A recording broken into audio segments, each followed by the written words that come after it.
একজন কইলেন যে বিএনপি নিয়ে করা আপনার প্রেডিকশন গুলো কিন্তু মিলে যাইতেছে, আপনি কি খুশি? না, আমি খুশি না, আমি আতঙ্কিত। আমি তো বিএনপিকে ধ্বংস হওয়া থেকে বাঁচাইতে চাইছি, তাইলে বিএনপি কি ধ্বংস হইতেছে? হ্যাঁ, হইতেছে। কেমনে? আসেন সে আলাপটা করে দেখি। বিএনপি বাংলাদেশের স্বাধীনতা সার্বভৌমত্ব রক্ষার জন্য জরুরি। বিএনপি ধ্বংস হয়ে গেলে বাংলাদেশের স্বাধীনতা সার্বভৌমত্ব বিপন্ন হবে। বিএনপি আওয়ামী লীগ হয়ে গেলে আমাদের আর একটা জিয়াউর রহমানের খালেদা জিয়ার বিএনপি লাগবে। হয়তো বিএনপি নামে না, কিন্তু এমন একটা দল লাগবে যা জিয়ার এবং খালেদা জিয়ার রাজনীতি করবে। আর আপনারা বুঝতে পারতেছেন যে বিএনপির কোনো ভবিষ্যৎ নাই যদি না তারা তাদের রাজনীতি না পাল্টায়। আপনাদের মনে হইতে পারে যে এইটা আবার কেমন কথা, একটা রাজনৈতিক দল না থাকলে স্বাধীনতা সার্বভৌমত্ব বিপন্ন কেমনে হয়? আসেন আপনাদের আজকের সেই গল্প বলি, পাকিস্তান কেমনে ভাঙলো। আমরা অনেক কিছু শুনছি, কিন্তু আজকে শুনবো এমন একটা দিক থেকে যে আপনারা বুঝবেন যে মুসলিম লীগ ধ্বংস হওয়ার জন্যই আসলে পাকিস্তান ভাঙছে। মুসলিম লীগ টিকে থাকলে পাকিস্তান ভাঙতো না। ভুল রাজনীতির কারণে মুসলিম লীগ ধ্বংস হয়েছে না, ভুল রাজনীতি ছিল না, ছিল একটা ভুল সিদ্ধান্ত। এইটা আমাদের জানা দরকার, কারণ বিএনপি আর আওয়ামী লীগ দুইটারই জন্ম মুসলিম লীগ থেকে। আওয়ামী লীগ আর বিএনপি হইতেছে মুসলিম লীগ আর বামের যোগফল।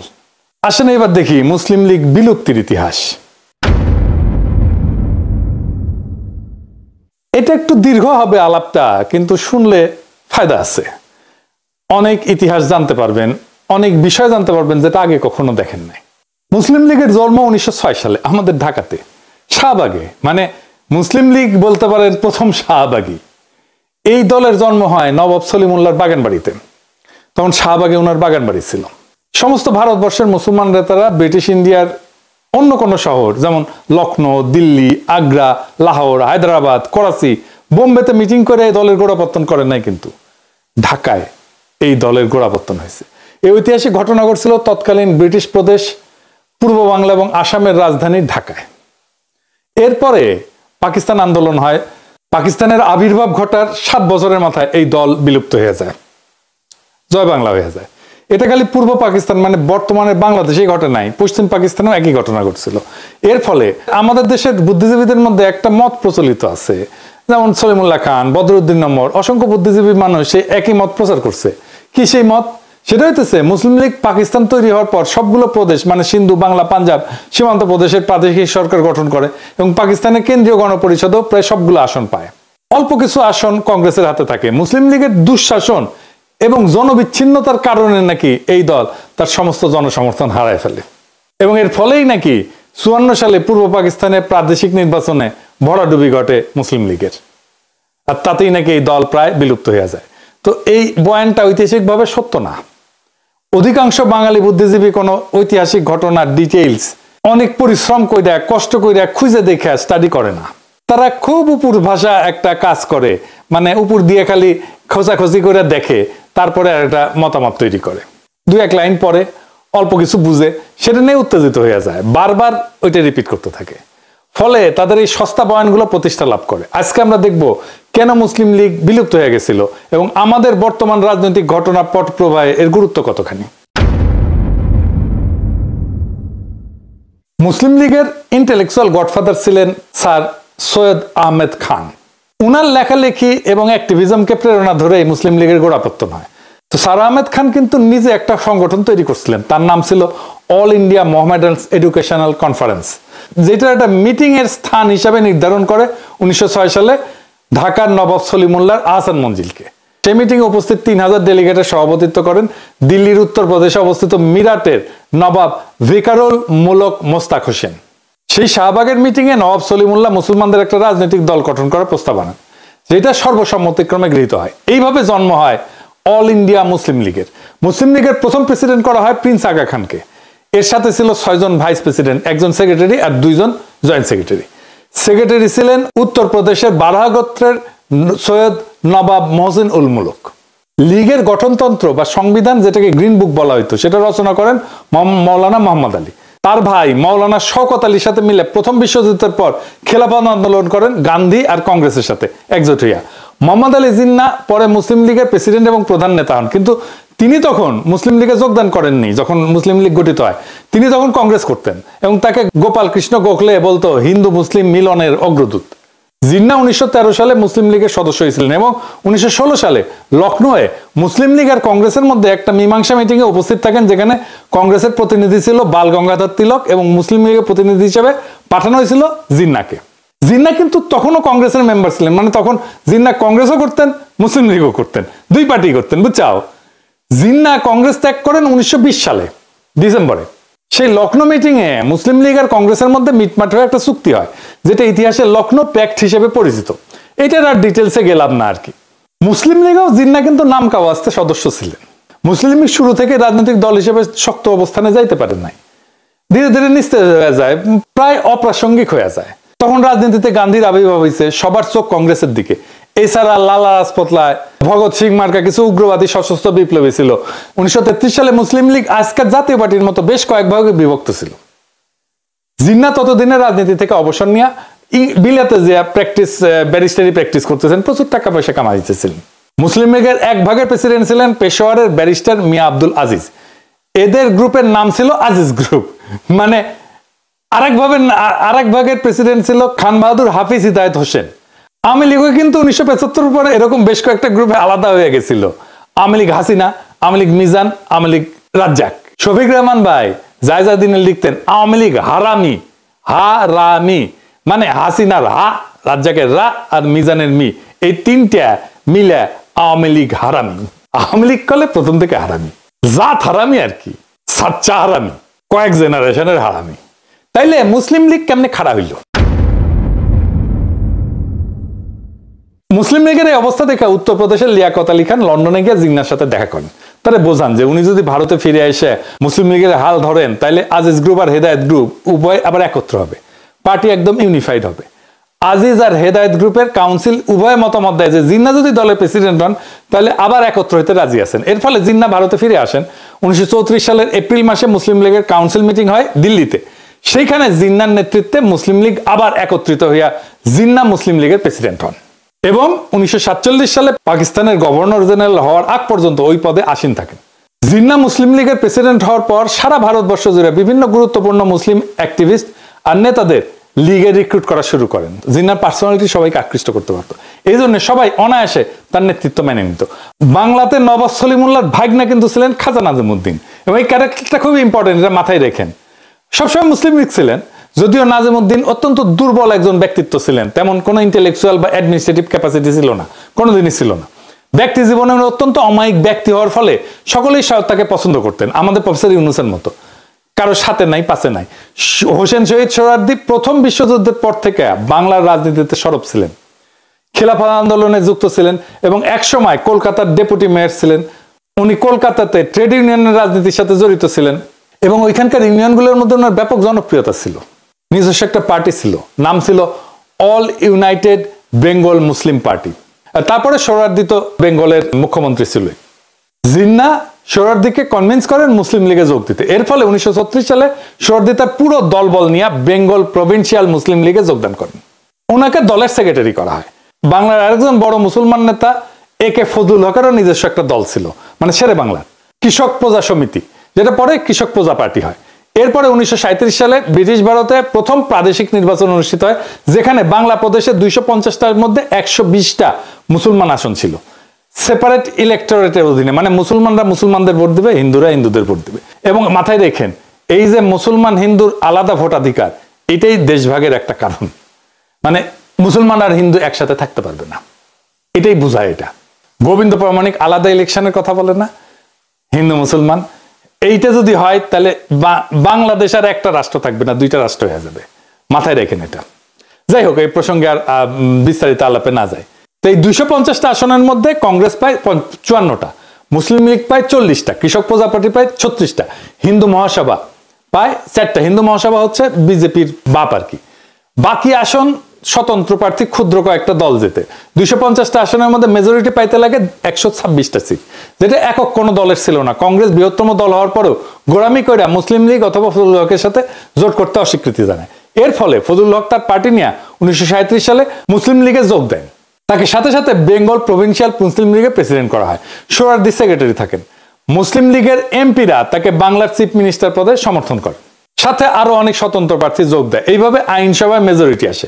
শেরে বাংলা ফজলুল হক বাংলার প্রথম মুখ্যমন্ত্রী হন। তার ক্যাবিনেটে 10 জন সদস্য ছিল। এর মধ্যে সোহরাওয়ার্দী ছিল বাণিজ্য এবং শ্রম মন্ত্রণালয়ের দায়িত্বে। 1938 সালে তৎকালীন ফরিদপুর জেলার গোপালগঞ্জ মহকুমায় একটা জনসভা করছিলেন উনি, সোহরাওয়ার্দী। সেইখানে শেরে বাংলা ছিল, সোহরাওয়ার্দী দুইজনে গেছিলেন। সেইখানে প্রথম সোহরাওয়ার্দীর সাথে তার বডিগার্ডের পরিচয় হয়। মুজিবের 38 সালে বয়স ছিল কত জানেন? 18 বছর। তার জন্ম 1920 সালে। লাড্ডাগোড্ডা মুজিব পড়তো গোপালগঞ্জ মিশন স্কুলে ক্লাস 8-এ। 18 বছর বয়সে একজন ম্যাট্রিক ইন্টারমিডিয়েট পাশ করে বিশ্ববিদ্যালয়ে প্রথম বর্ষে থাকে অথবা ভর্তি পরীক্ষা দেয়, অথচ মুজিব সেই বয়সে কোনো মতে ক্লাস 8-এ 10-এ পৌঁছে যেতে পারছে। এরকম মাল ছিল মুজিব। আর সে আবার জাতির পিতাও বটে। সেই জাতি পুঙ্গা মারা খাইবে না তো কি পাশে বাড়ি মোগলেস খাইবে পুঙ্গা মারা? যাই হোক, তখনই মুজিবের সাথে সোহরাওয়ার্দীর আলাপ, এরপর চিঠি লেখালেখি শুরু হয়। মুজিব কলকাতায় মুভ করে পুরোদস্ত এবং সোহরাওয়ার্দী বডিগার্ড হিসেবে তার ক্যারিয়ার শুরু করে। এইভাবে মুসলিম লীগের আস্তে আস্তে ডালপালা গজাইতে থাকে। 1940 সালে লাহোরে মুসলিম লীগের বার্ষিক সম্মেলন আহ্বান করা হয়। সেইখানে লীগের সমস্ত মুসলমান নেতারা উপস্থিত থাকেন। যেহেতু ভারতবর্ষের 11টা প্রদেশের মধ্যে একমাত্র বাংলাতেই মুসলিম লীগের সরকার ছিল, তাই বাংলার মুখ্যমন্ত্রী ফজলুল হককে দিয়া ঐতিহাসিক লাহোর প্রস্তাব পেশ করানো হয়। পাঞ্জাবে মুসলমানরা সংখ্যাগরিষ্ঠ থাকার পরেও সেখানে মুসলিম লীগ এবং কংগ্রেস একদম পাত্তা পায় নাই। 1937 সালের নির্বাচনে পাঞ্জাবে ইউনিয়নিস্ট পার্টি নামে একটা বড় দল ছিল, যেটা মেজরিটি আসন যেতে, এবং পাঞ্জাবের প্রথম চিফ মিনিস্টার হয় স্যার সিকান্দার হায়াত খান। স্যার সিকান্দার হায়াতের ছেলে শওকত হায়াত খান মুসলিম লীগের জিন্নার অনুসারী ছিলেন। ইউনিয়নিস্ট পার্টির সাথে মুসলিম লীগের পরে ব্যাপক গ্যাঞ্জাম হয়। 1941 সালে দ্বিতীয় বিশ্বযুদ্ধ শুরু হইলে দিল্লিতে ভাইসরয় একটা ডিফেন্স কাউন্সিল তৈরি করে, যেটা মুসলিম লীগ এবং কংগ্রেস অফিসিয়ালি বয়কট করে। মুসলিম লীগের নিষেধ থাকা সত্ত্বেও শেরে বাংলা সেই কাউন্সিলে মেম্বার হিসেবে যোগ দেন। শেরে বাংলা কিন্তু খুবই লোভী কিসিমের মানুষ ছিলেন, যেই জন্য যখন তাকে পদের লোভ কেউ দেখাইতো সেটা গিলতেন উনি। এরকম অসংখ্য উদাহরণ আছে। ফজলুল হক মানে শেরে বাংলা, একে ফজলুল হক, এই নামগুলা শুনলে কাই থুইয়া পড়ে যায় না। এটা নিয়ে পরে সুযোগ পেলে আরেকবার আলাপ হবে। ফজলুল হকের উপর থেকে মুসলিম লীগের সমর্থন উঠে নেওয়ার পর হক সাহেব হিন্দু মহাসভার শ্যামাপ্রসাদ মুখার্জি আর কংগ্রেসের হিন্দু মেম্বারদের সাথে জোট করে আরো 2 বছর মানে 1943 সাল পর্যন্ত ক্ষমতা থাকেন। এইটারে হক মুখার্জি মন্ত্রিসভা বলা হয় ইতিহাসে, মানে সেকুলার হয়েছে। শ্যামাপ্রসাদ মুখার্জি বিজেপির প্রতিষ্ঠাতা, তার মতো ইসলাম বিদ্বেষীর সাথে জোট করে হইলেও ক্ষমতায় থাকতেই হবে 2 বছরের জন্য হইলেও। এই হইতেছে শেরে বাংলা। এরপরে আসে 1946 সালের ফাইনাল নির্বাচন। ততদিনে সোহরাওয়ার্দী বাংলার মুসলিম লীগের সবচেয়ে এফিশিয়েন্ট এবং কর্মক্ষম নেতা হিসেবে আবির্ভূত হয়েছেন।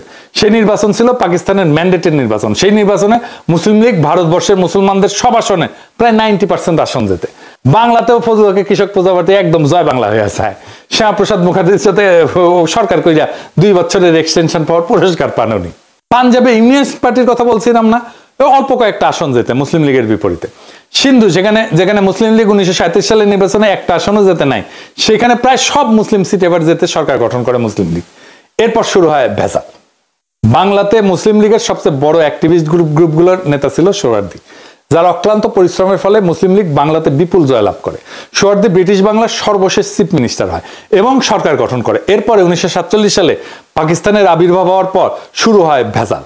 মুসলিম লীগের ভেতরেই ভেজাল। সে ভেজালটা কি? পদ পদবি নিয়ে ভেজাল। যাই হোক, পাকিস্তান হওয়া এবং হিন্দু মহাসভা কংগ্রেসের চাপে বাংলাকে বিভক্ত করার পর পাকিস্তানে পূর্ব বাংলার প্রথম চিফ মিনিস্টার নির্বাচন করার জন্য পূর্ব বাংলার মুসলিম লীগের এমপিদের মধ্যে আবার একটা ভোট হয়। এর সাথে যোগ দেয় সিলেট জেলার 17 জন নতুন এমপি, যাদেরকে খাজা নাজিমউদ্দিন গ্রুপ এককভাবে ম্যানেজ করে ফেলে, সিস্টেম করে ফেলে। সোহরাওয়ার্দী দেশভাগের প্রশাসনিক কাজ, দিল্লি দৌড়াদৌড়ি, এগুলো কারণে সেই ব্যাপারে মনোযোগ আর এফোর্ট দিতে পারেন নাই। পশ্চিমবাংলার মুসলমান এমপি যারা সোহরাওয়ার্দীর সমর্থক ছিল, সোহরাওয়ার্দীর লোক ছিল, সোহরাওয়ার্দীর ক্যাডার ছিল, তারা ভারতের অংশে পড়ে যাওয়াতে এই নির্বাচনে অংশ নিতে পারে না। এর ফলে সোহরাওয়ার্দী খাজা নাজিমউদ্দিন গ্রুপের কাছে হারে যায় এবং পূর্ব পাকিস্তানের প্রথম চিফ মিনিস্টার হন খাজা নাজিমউদ্দিন।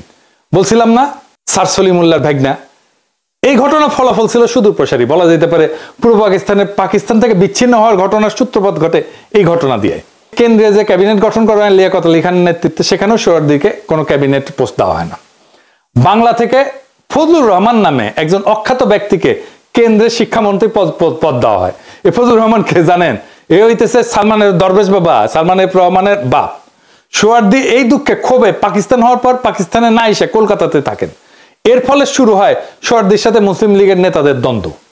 এর কয়েক মাস পরে 1948 সালে মুসলিম লীগ থেকে এবং পাকিস্তানের গণপরিষদ থেকে সোহরাওয়ার্দীকে বহিষ্কার করা হয়। পূর্ব বাংলা মুসলিমরা নতুন করে কাউন্সিল তৈরি করা হয়, কমিটি গঠন করা হয়, যেখান থেকে সোহরাওয়ার্দী গ্রুপকে ঢালাওভাবে বহিষ্কার করা হয়। মুজিবকে ওই একই সময় মুসলিম লীগের কাউন্সিল থেকে বহিষ্কার করা হয়। শুধু সোহরাওয়ার্দী না, তার বডিগার্ডকেও বের করে দেওয়া হয়।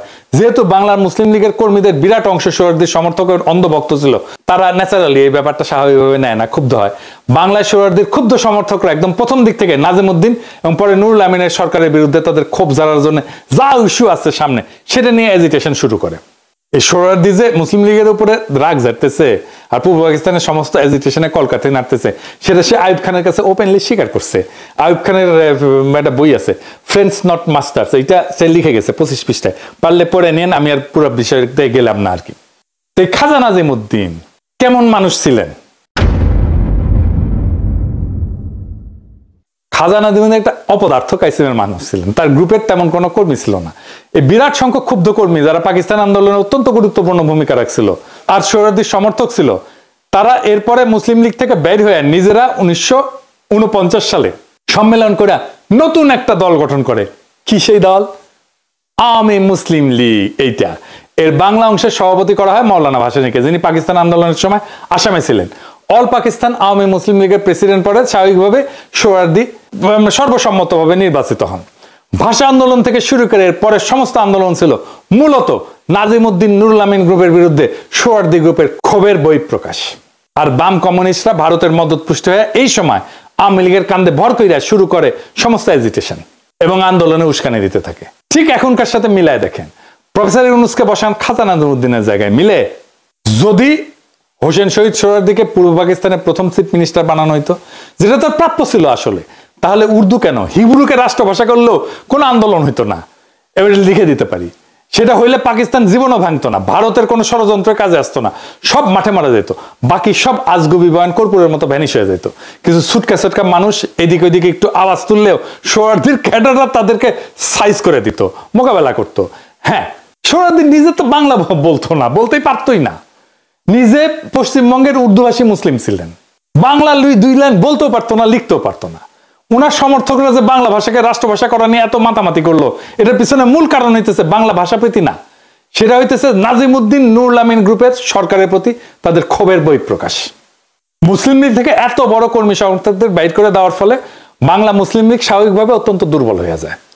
এর ফলে 1954 সালে বাংলার প্রাদেশিক নির্বাচনের তারিখ ঘোষণা করা হয়। নির্বাচনের আগে ফজলুল হক, যে এতদিন রাজনীতিতে চুপচাপ ছিলেন, মানে শেরে বাংলা ফজলুল হক, উনি আবার সরব হন। প্রথম নির্বাচনে মুসলিম লীগে যোগ দিয়া লীগের প্রার্থী হিসেবে মোকাবেলা করতে চান।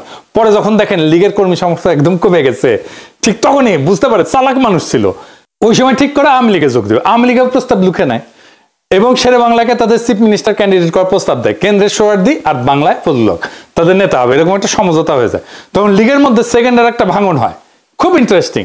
আপনার ঘটনা শুনছেন কিন্তু বিস্তারিত হয়তো জানেন না। সোহরাওয়ার্দীর বডিগার্ডের গুন্ডামির গল্প, আসেন এটা শুনে দেখি। বাংলার চিফ মিনিস্টার নুরুল আমিনের সাথে মুসলিম লীগের আর একটা উল্লেখযোগ্য গ্রুপের গ্যাঞ্জাম মারামারি হয়, যার নেতা ছিল ফরিদপুরের ইউসুফ আলী চৌধুরী, ডাকনাম ছিল মোহন মিয়া। এই নামে উনি পরিচিত ছিলেন। মোহন মিয়া মুসলিম লীগ থেকে তার অবশিষ্ট কর্মী সমর্থক নিয়ে বের হয়ে হক সাহেবকে বুঝান যে মুসলিম লীগ আওয়ামী লীগ কোনোটাতে যোগ দেওয়া উচিত হবে না, আমাদের নতুন একটা পার্টি করে আওয়ামী লীগের সাথে জোট করতে হবে। ফজলুল হককে যে যা বোঝায় উনি তাই বুঝেন, আর ওনার যেখানে লাভ সেখানে উনি যান। মোহন মিয়ার বুদ্ধিতে মুসলিম লীগের অবশিষ্ট কর্মীরা ফজলুল হকের নেতৃত্বে কৃষক শ্রমিক পার্টি নামে একটা নতুন পার্টি গঠন করে। এরপরে কৃষক শ্রমিক পার্টি আর আওয়ামী লীগের মধ্যে যুক্ত ফ্রন্ট গঠন করা হয়, সাথে আরো দুই একটা চুটকা চাটকা পার্টি এসে যোগ দেয়।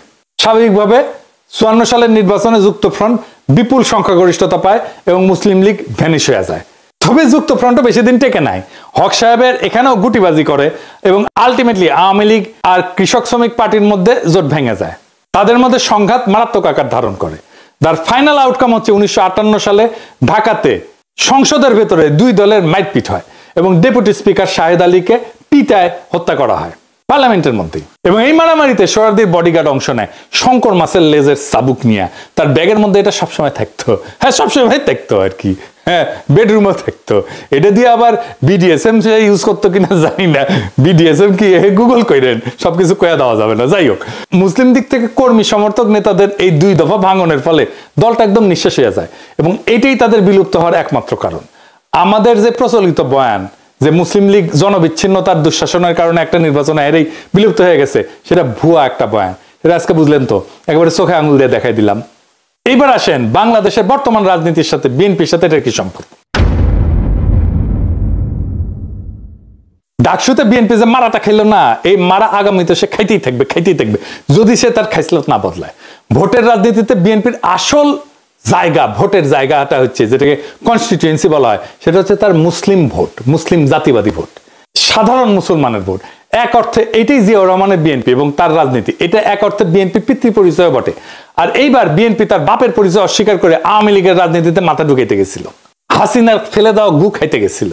বিএনপির এই প্রো ইন্ডিয়ান রাজনীতি করতে যাওয়ার কারণে তার মুসলিম জাতীয়বাদী কনস্টিটিউয়েন্সি থেকে পুরো আইসোলেটেড হয়ে গেছে। আমি আগে কইছিলাম বিএনপি জাতীয় সংসদ নির্বাচনে জেতার চান্স কম, কইছিলাম না? এখন আমি শিওর বিএনপি জিতবে না, সরকার গঠন করতে পারবে না। এডিটর সাহেব বিউ গলে না বিষণ্ণ সুর দেন না, এরা মেলা দিন শুনি না, তো বিদায়ের একটা সুর দেওয়া ভালো আর কি, ক্ষমতা আসার আগেই ক্ষমতা থেকে আহ। আমি কইছিলাম যে বিএনপি এই নিয়ে তাদের প্রচুর গব্য, নিজের যায় বিএনপি নিজের মারিছে, অনেকে তত্ত্বা নিতেছে ছাত্র সংসদ নির্বাচন আর জাতীয় সংসদ নির্বাচন এক জিনিস না। এরাই কইছিল বট বাহিনী ভোট দিলে শিবির জিতবে, শিবিরের জনসমর্থন নাই, আছে বট বাহিনী। তত্ত্ব জাহানার আলোক কাম যা হওয়ার সেটা হয়ে যাবে ইলেকশনের সময়, ওই দিন বুঝবে। ডাকসু ইলেকশনের মধ্যে দিয়ে বাংলাদেশের সাধারণ মুসলমানরা তার রাজনৈতিক এজেন্সি খুঁজে পেয়েছে, সে নিজে রাজনৈতিক ভাবে শক্তিশালী হয়েছে, সে জাতীয় নির্বাচন ও ব্যালটে রায় দিবে। আর বিএনপির বাইরের রাজনৈতিক শক্তি তো বসে থাকবে না। তাহলে এখন কি বিএনপি ধ্বংস হয়ে যাবে? এই প্রো ইন্ডিয়ান পলিটিক্যাল লাইনে কোনো চান্স নাই বাঁচার। আমরা চেষ্টা করছি, লাভ হয় নাই। 2 নম্বর হইতেছে বিএনপি ইতিমধ্যে নিজেকে অকৃতজ্ঞ একটা দল হিসেবে প্রতিষ্ঠিত করে ফেলছে। জামাতের সাথে জোট করে এতদিন রাজনীতি করে সে জামাতের সাথে যে আচরণ করছে, আবার আমাদের সাথে এই হাসিনা বিরোধী আন্দোলনে আমাদের এত বেনিফিট পাইছে, আমাদের এত সাপোর্ট পাইছে, এক সময়কার রাজপথের সহযোদ্ধা তাদের সাথে যে আচরণ করছে, তার সাথে কোনো রাজনৈতিক দল কোন ইন্ডিভিজুয়াল ঐক্য করবে না। সিপিবি তো আওয়ামী লীগের কুসুম বিরোধিতা করছে, কিছু বলছে হাসিনা সিপিবি কে? জাফরুল্লাহ ভাই তো কম হাসিনা বিরোধিতা করে নাই, কিছু বলছে হাসিনা? বলে নাই, কারণ জাফরুল্লাহর সাথে শেখ মুজিবের একটা সম্পর্ক ছিল, এক সময়ের মিত্রের বিষয়ে হাসিনার একটা নৈতিক অবস্থান ছিল, যেটা বিএনপির নাই। বিএনপি এই ক্ষেত্রে আওয়ামী লীগের চাইতেও খারাপ, সে রাজনৈতিক বিরোধী থেকে ব্যক্তিগত শত্রুতায় পর্যবসিত করে। তাই বিএনপির আশা আমাদের ছাইড়া দিতে হবে। বিএনপি একটা সিংহ, কিন্তু দুর্বল সিংহ, এইরকম হারুপাট্টি, যতগুলো ইলেকশন করবে সবগুলো হারবে। জাহাঙ্গীরনগর ইলেকশন নিয়ে কি কাণ্ডই না করলো দেখেছেন তো। চিটাগাং রাজশাহী ইউনিভার্সিটিতে পার্টিসিপেট করে কিনা দেখেন। আমাদের তাইলে কি করতে হবে? আমাদের দ্রুত একটা রাজনৈতিক ফ্রন্ট করার দিকে অগ্রসর হতে হবে, যে ফ্রন্টের কথা আমি বলছিলাম। না হলে রাজনৈতিক শূন্যতা তৈরি হবে। এই ফ্রন্টের আদর্শিক নেতা হবেন জিয়াউর রহমান, তার রাষ্ট্রচিন্তা। বিএনপি কোণঠাসা বা নিষ্ক্রিয় ট্রু ন্যাশনালিস্টরা তাদেরকে একটা স্পেস দিলে তারাও চলে আসবে দলে দলে। বিএনপিতে সত্যিকারের পলিটিক্যাল ট্রেনিং আছে, রাজনীতি করে আসছে, এরকম লোক গুরুত্বপূর্ণ পজিশনে নাই, পলিসি মেকিং এ নাই। থাকলে হাসিনা উৎখাতের লড়াই সেই বিএনপি নেতৃত্ব দিত, পারে নাই নেতৃত্ব দিতে। মুসলিম লীগ থেকে জন্ম নেওয়া আওয়ামী লীগ জয় বাংলা হয়েছে, আর এক দল জয় বাংলা হওয়ার পথে। বাংলাদেশের রাজনৈতিক ইতিহাস আমাদেরকে দেখায় যে দল তার শেকড় জনগণের আসল কনস্টিটিউয়েন্সি থেকে বিচ্ছিন্ন হয়ে যায়, সে দল টেকে না। মুসলিম লীগ তার উদাহরণ। আর আজ বিএনপি সেই ক্রুশিয়াল ভুলের পুনরাবৃত্তি করছে, নিজের অস্তিত্বের মাটিকে অস্বীকার করে প্রো ইন্ডিয়ান লাইনে গিয়ে জামাতের সাথে অমানবিক সম্পর্ক তৈরি করছে। তার এক সময় রাজনৈতিক সহযোদ্ধাদের সাথে অমানুষের মতো আচরণ করছে। বিএনপি নিজের ঘর নিজেই ভাঙছে। কিন্তু তার মানে এই না জিয়াউর রহমানের রাজনীতি হারায় যাবে। জিয়াউর রহমান যেমন বাকশালের ধ্বংসস্তূপ থেকে নতুন রাষ্ট্র চিন্তা দাঁড় করেছিলেন, আজ তার চিন্তাধারার মধ্যে আছে বাংলাদেশকে বাঁচানোর শক্তি। বিএনপি হয়তো দুর্বল সিংহ হয়ে পড়ছে, কিন্তু এই দেশের সাধারণ মুসলমানদের রাজনৈতিক এজেন্সি আর স্বাধীনতার আকাঙ্ক্ষা আজও বেঁচে আছে। ডাকসুর ব্যালটে যেমন সাধারণ মানুষ নিজের কণ্ঠ খুঁজে পেয়েছে, জাতীয় নির্বাচনেও সেই কণ্ঠ আরো জোরে উচ্চারিত হবে। আমাদের দায়িত্ব এখন নতুন রাজনৈতিক ফ্রন্ট গড়ে তোলা, যেখানে জাতীয় মর্যাদা, আঞ্চলিক অখণ্ডতা আর সার্বভৌমত্ব প্রশ্ন হবে মূল কেন্দ্র, যেখানে জিয়াউর রহমানের রাষ্ট্রচিন্তা হবে আমাদের আদর্শিক দিক নির্দেশনা। এই ফ্রন্ট হবে সাধারণ মানুষের, মজলুমদের, নিপীড়িতদের, যারা আওয়ামী ফ্যাসিবাদ এবং বিএনপির বিভ্রান্ত রাজনীতির বাইরে নতুন আশা খুঁজতেছে। ইতিহাসের শিক্ষা পরিষ্কার, শূন্যতা কখনো স্থায়ী হয় না। আমরা যদি শক্তি দিক নির্দেশনা নিয়ে আগায় যাই তবে সেই শূন্যতা পূরণ হবেই আমাদের দিয়া। বিএনপি হয়তো ভাঙবে, কিন্তু জিয়ার আদর্শের সেই পতাকা ভাঙবে না। সেই পতাকা আবারও উড়বে শক্তিশালী সংগঠিত নতুন ফ্রন্টের হাতে। এটাই আমাদের আহ্বান, এটাই আমাদের আগামী ইনকিলাব। জিন্দাবাদ।